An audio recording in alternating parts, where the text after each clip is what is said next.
Good afternoon, my name is Michael. I'm the Academic Coordinator at Lexis. I'm here today to talk about some of the do's and don'ts and doing the right thing of IELTS. But first, before we start, I'd like to thank you all for coming along and having a look at what we've got to offer at Lexis, and hopefully by the end of today you'll be able to see that we can provide you with a path that will hopefully get you to your IELTS dream. So bear with me now as I talk about some of the do's and don'ts, or doing the right thing for IELTS. One of the problems that happens with IELTS is there's a lot of information on the internet and with different teachers. And what I've found in my time as a IELTS teacher, I've been teaching for 7 or 8 years now, is that a lot of the information is incorrect. It's information that some of it actually just won't help you, and in fact some of it can go against you and can actually cause you to get a lower score than what you might have actually got had you have done things just slightly differently.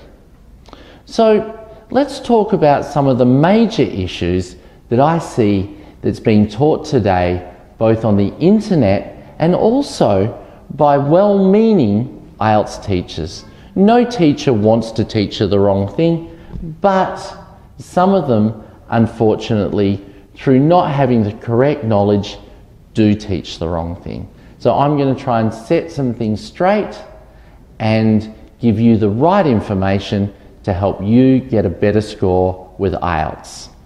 Let's start with one of the biggest problems that I see, and that is the learned phrase. Let me just change the score thing here. There we are. So what is a learned phrase? Well, a learned phrase is a phrase or sentence that you write or speak exactly how you remember it. And this is what a lot of teachers do. They get you to remember sentences and phrases so that you will get them exactly right in the exam. That sounds good because you want to get things exactly right in the exam. But unfortunately, if that's the only thing you get exactly right, then the examiner knows that it's a learned phrase. Let's have a look at a couple of learned phrases. First of all, a written learned phrase. So this is something that a teacher might teach you in an introduction for a task 2 essay. All right. After dwelling in this globalized and technologically developed world. Now that sounds okay, except you and probably 30 other people on the same day will write the same thing because teachers have taught you to write it. So it doesn't really make all that much sense to do it. I'll talk about what you should do in a moment, but let's look at a spoken example. A spoken learned phrase. And this is for a part 2 question that might ask you, please describe your best friend. I have many best friends in this world, but off the top of my head, if I consider it carefully, the best friend I want to talk about is John. Sounds good again, but how many best friends do you really have? I mean, John, but I don't know. I have many best friends in this world. Whoops, that's just moved on. Let's just quickly move that back. There we go. All right, I have many best friends in this world, but off the top of my head. The examiner straight away knows that this is not off the top of your head. You've already remembered all this.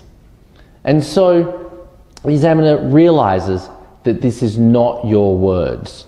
Let's just move on one slide. So learn phrases. Why don't we use them? Well, examiners have heard them all. And they can notice them easily. Okay? And this is one of the things. A lot of the examiners in IELTS have been examiners for a long, long time. You may get an examiner that's been examining for 18 years or even 20 years.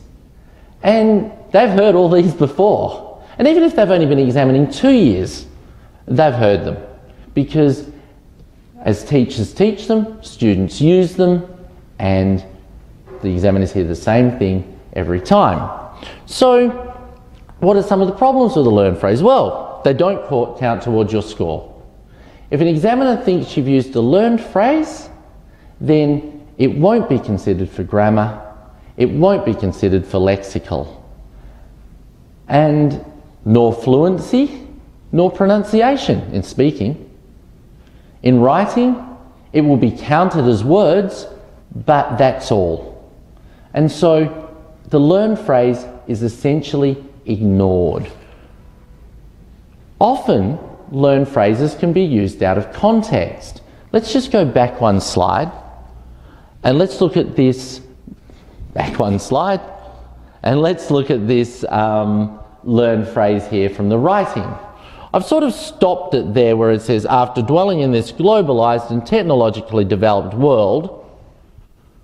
But what do you say after that? If you remember this learned phrase and you use this every time, the question might be something about people are eating more healthy breakfast these days. Do you think this is a positive or negative trend? And so you write, after dwelling in this globalised and technologically developed world, it seems people are eating more healthy breakfasts. What's that got to do with technologically and globalised worlds? Absolutely nothing. And so the learned phrase actually doesn't make any sense. So it actually goes against your coherence because it does not make any sense. And also, words like dwelling, they're not really used all that much even by native speakers. And so we want to be more natural in what we say. So what do? You use your own words. So if we think about how to start a task 2 IELTS essay. With people becoming very health conscious these days, many are making sure they have a healthy breakfast. There is a very good phrase that you can use at the start of your writing to introduce. Or, for the example with the written one about John, your friend, why not just say, I'd like to speak about my best friend John. He's a really nice guy. Now that's natural. And that's what we want to do. We want to keep you natural and speaking and writing in a way that is your level. If you show your level, then you'll get the appropriate IELTS mark. Now obviously we're going to build your level and we want your level to increase, but if you write above your level because of learned phrases, then the examiner will know and you won't get it counted towards your score. Alright, so that's learned phrases. Let's avoid learned phrases and let's use what we think about on the day. Alright, let's move on.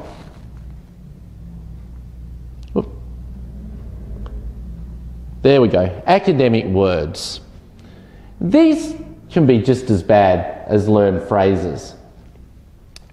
Learned phrases are strings of words, many words in a row that you learn. Academic words can be the same. Many teachers, or some teachers, will teach that high-level English so that the students sound more academic. But what if your level isn't that high and you just remember a whole lot of words that are academic and you try and fit them into your writing or you try and fit them into your speaking? Well, if the words are above your normal level of speaking or your normal level of writing, the examiner will pick that up very, very quickly and those words will be ignored again because they're not being used naturally. They're being remembered. And when you remember words and put them in to positions where they don't fit, they can often be, again, out of context. And so, very easy for an examiner to pick up. Also, if you use a very academic word in part 3, the examiner might ask you to explain that word.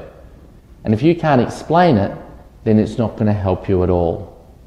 All right? So, if any words that you use in IELTS, you should be able to explain or paraphrase so that you can show the IELTS examiner that you actually understand what you are talking about.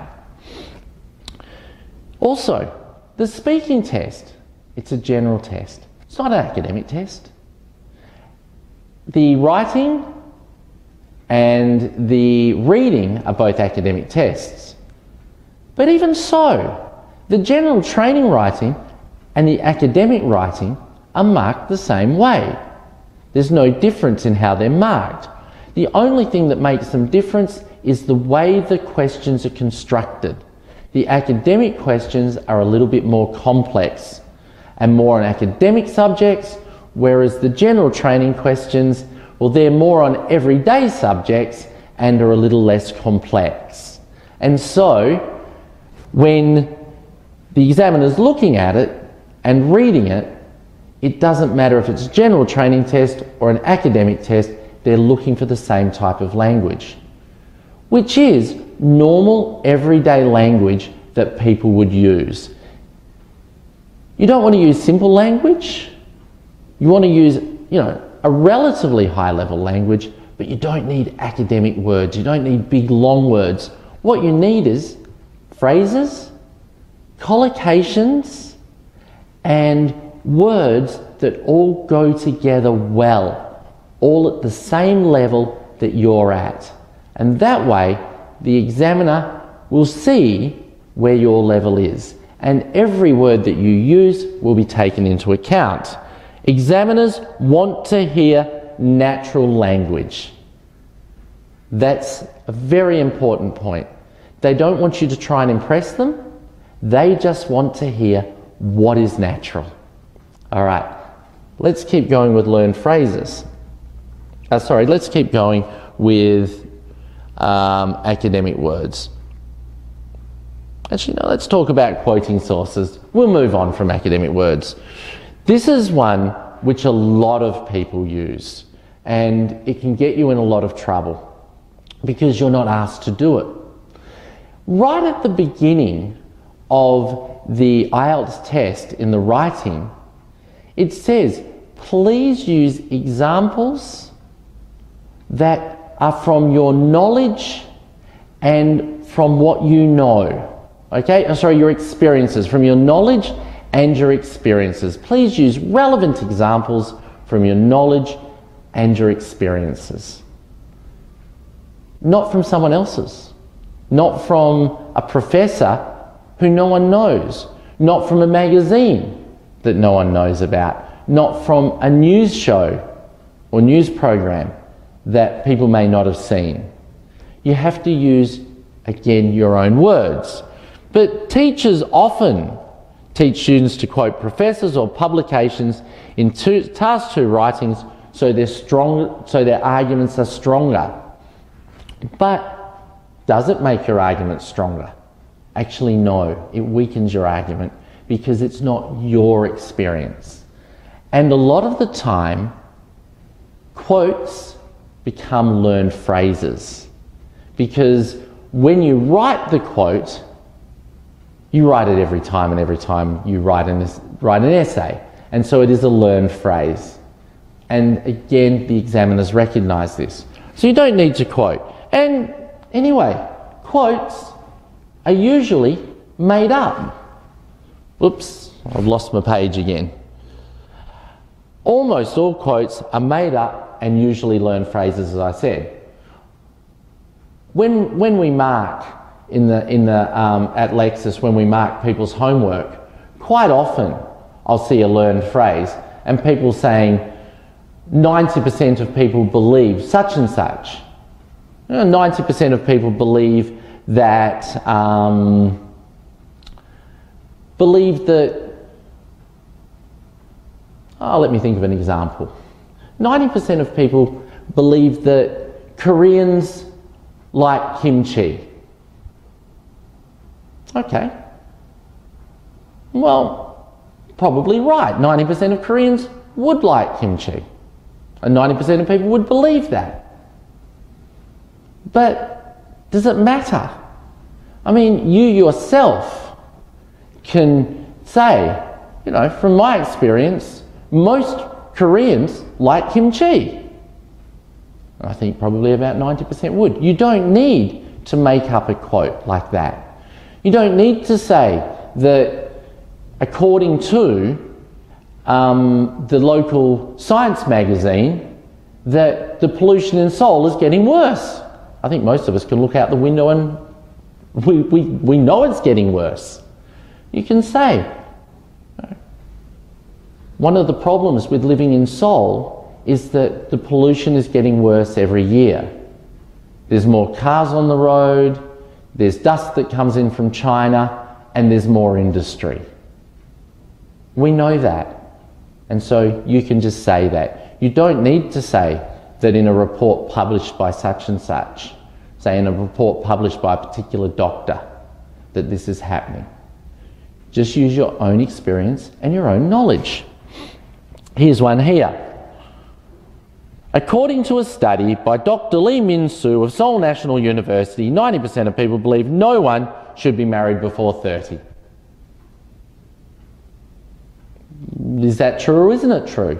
Your examiner doesn't have time to check. Is there a Dr. Lee Min-soo? There is a Seoul National University, but was there ever something published by this doctor about that? I think not. And so, and this was actually taken from an actual essay. So we don't want this to happen. We don't want people actually putting these quotes in there because they don't help you. All right, again, let's move on. So, the exam asks you to use relevant examples from your own knowledge and experience. Just write what you believe. It's your essay. It's not Dr. Lee Min-soo's. It's not some magazines. It's not a journal article's essay. It's your essay. It's your personal essay.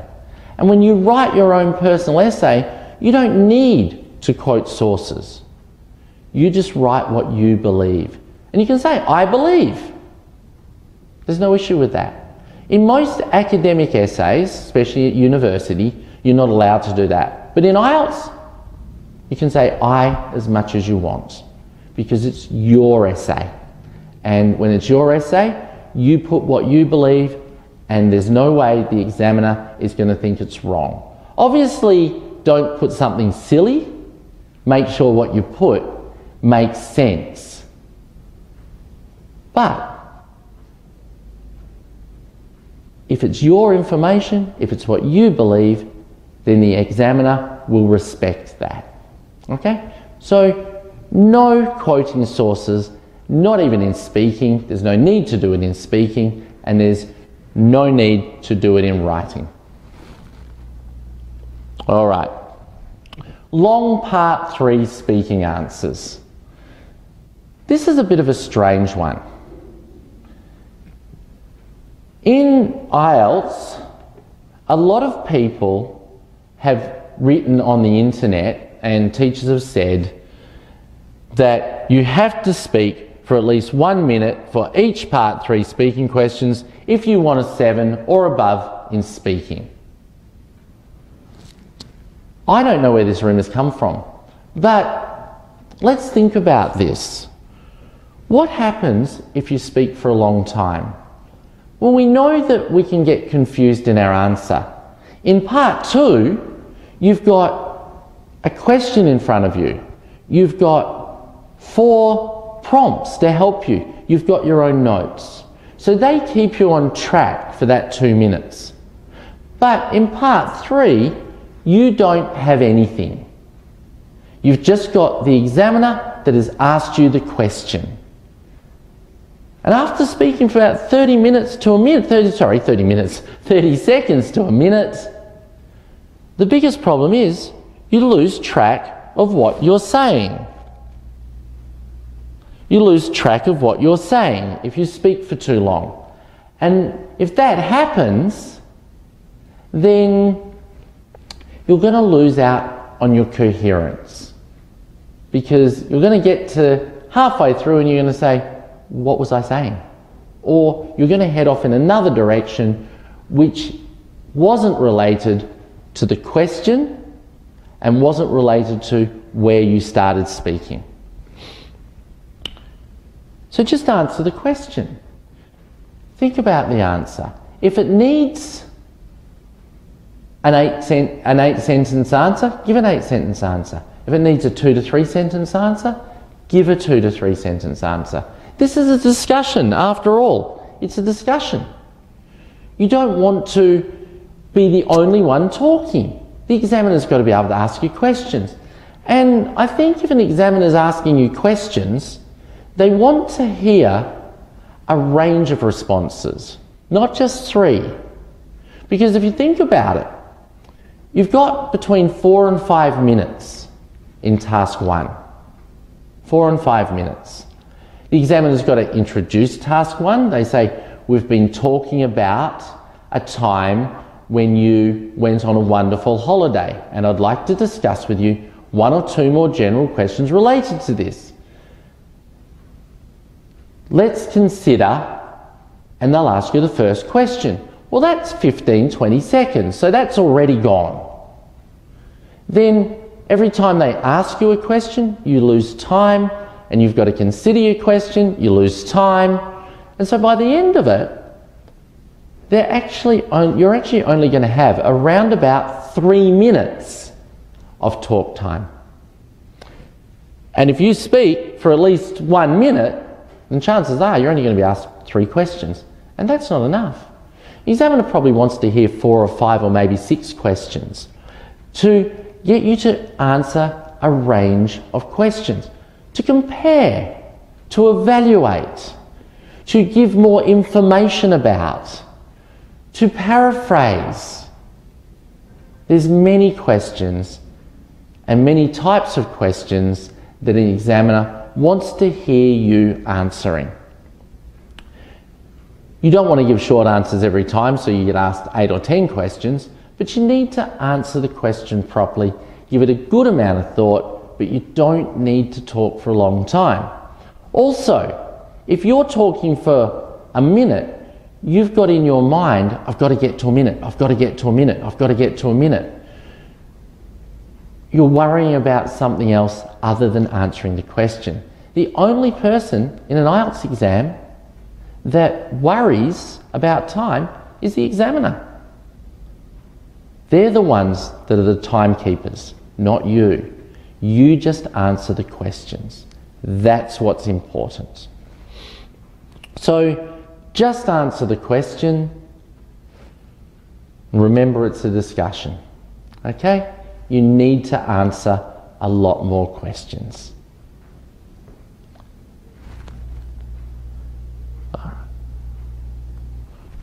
Some places, some people will say that you need to use a lot of idioms to get a high score in writing and speaking.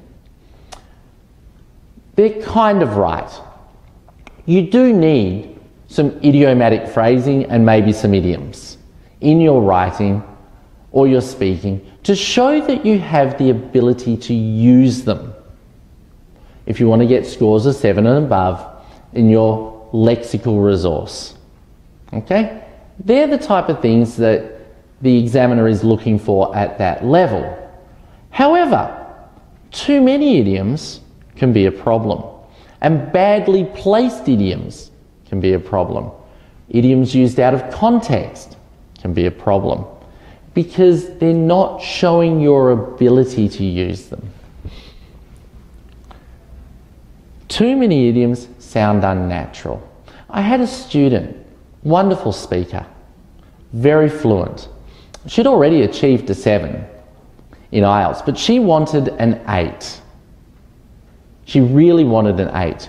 So I sat down with her one day and I listened to her speaking test. I gave her a quick test and she was an idiom machine. She produced idioms that I hadn't heard of for years and that I barely even use in my natural everyday speech. It was amazing. But the problem was there were too many. It was unnatural. There were many cliches. Cliches are idioms and sentences that are overused.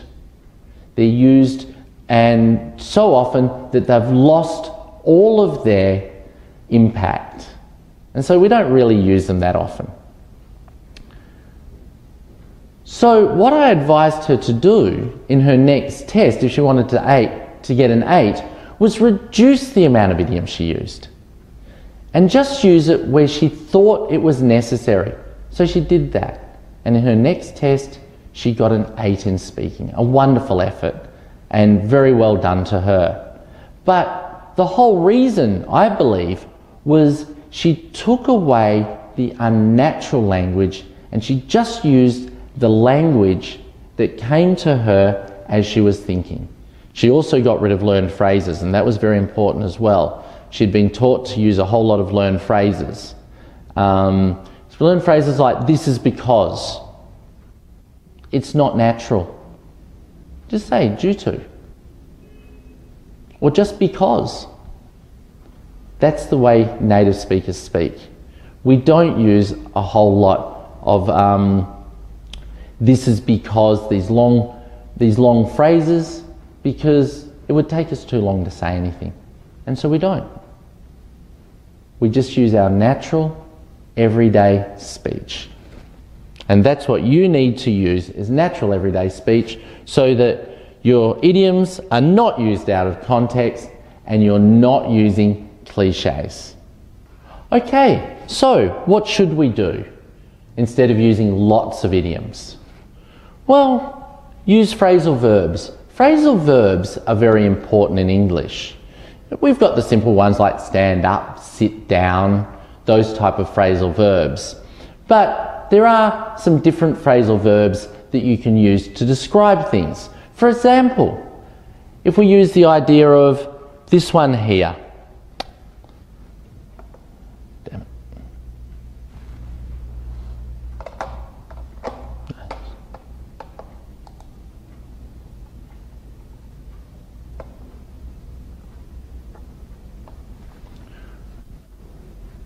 So, what should we use instead of using lots of idioms? Well, phrasal verbs for one, and the occasional well-chosen idiom. And I think that's what's important. Phrasal verbs are very important because native speakers use them all the time.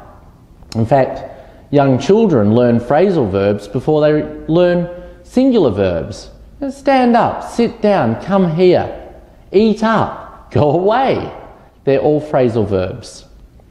And they're the sort of things that we want to get in to our speaking. But they're simple ones. There's better ones we can use. And I've got an example here of a phrasal verb that uses an idiomatic style. And it's what we call non-literal language. That is language which doesn't sound exactly what it means. Okay, and I'll explain. I was listening to the radio and a song from the 1980s came on. It really took me back. Okay, it really took me back. What does that mean? Took me back. Well, that's a phrasal verb, to take back. But in this case, what it means is, I remembered the 1980s. Yes, I'm that old that I actually remember the 1980s. Bit sad, I know. But it took me back means it made me think about the time when I used to listen to that song when I was in high school. There's some good memories there. But it didn't really take me back. I'm still here. I'm still standing here. I didn't go back to the 1980s, because obviously that can't happen. So no, it didn't literally take me back. What it did was made me remember something. And so that's that idiomatic language which the words themselves are different from the meaning. And that's what the examiner wants to hear. Your ability to use that non-literal language which phrasal verbs are very good at delivering. Finally, as with all things IELTS, your speech and writing should sound natural all the time. It should be yours. No learned phrases, no quotes, nothing that anyone else has taught you to write in a sentence or a phrase as such. It should be yours, what you think about at the time, what you think about when you're writing, what you think about when you're speaking, and using the best language that you have. And if you do that, I think you'll do well at IELTS. And I think you'll get to your score quicker because the examiner will understand that this is you speaking, not your teacher or not something you learned off the internet. Thank you very much for listening. I hope that one day we'll see you at Lexis and that you can come into our classes and that we can hopefully help you get to the score you need in IELTS so that you can go to another country and study or live and continue your new life in whatever you wish to do.